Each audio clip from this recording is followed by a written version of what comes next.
Warahmatullahi Wabarakatuh. Thank you for clicking on this video, and we hope that all goes well for all of you guys. First of all, let us introduce ourselves. We are from Group 1 in Sociolinguistic course, and my name is Sutrah, along with my colleagues Arni Lakamirsono and Fajran Ilahi.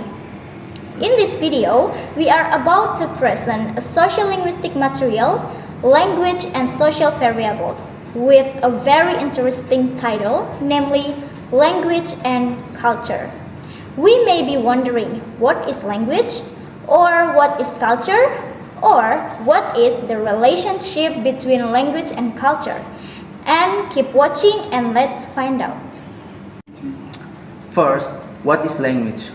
According to Fajran 1984, in his book Teaching Children, Forging Language. Language is an ability vocal system that allows all people in particular culture or other people who have learned the culture system to communicate with each other.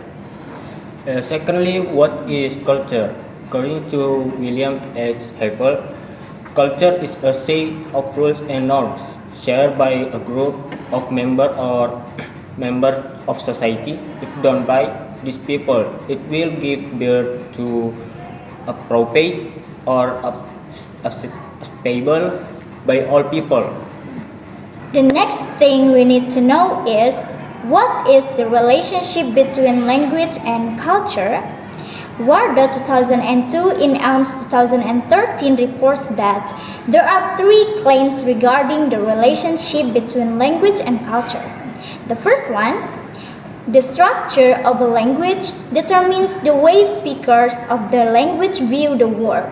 Or, as a weaker view, the structure does not determine the worldwide, but it's still very influential in influencing speaker of the language to adopt their worldview. The second one, the culture of a society finds reflection in the language they use. Because they value certain things and do them in certain ways. They use their language in ways that reflect what they value and what they do. The third one, a neutral claim, which claims that there is little or no relationship between the two. Here is the example video for more details. I lived in Spain for almost a year and traveled around in Europe in backpacker fashion. I'm a Spanish instructor at Portland State University. Teaching Spanish is my job in many different facets. I learned to love both Spanish and yoga in large part through travel. Language is a manifestation of culture. When I was learning to speak Spanish in the States, I would translate in my head from English, and I would say the kind of things that I would say in English translated into Spanish. But once you speak the language immersed in the culture, you realize you don't even say the same things you would have said before. I think that learning a language is really helpful in reminding people that with everything you want to learn, you have to start at the beginning and go through all of the steps. I rode the train from Barcelona to the town I was going to live in, and nobody came to pick me up. And it was terrifying and hugely humbling. Here I was thinking, oh, I have 3 years of Spanish. For them to answer the phone and me to go,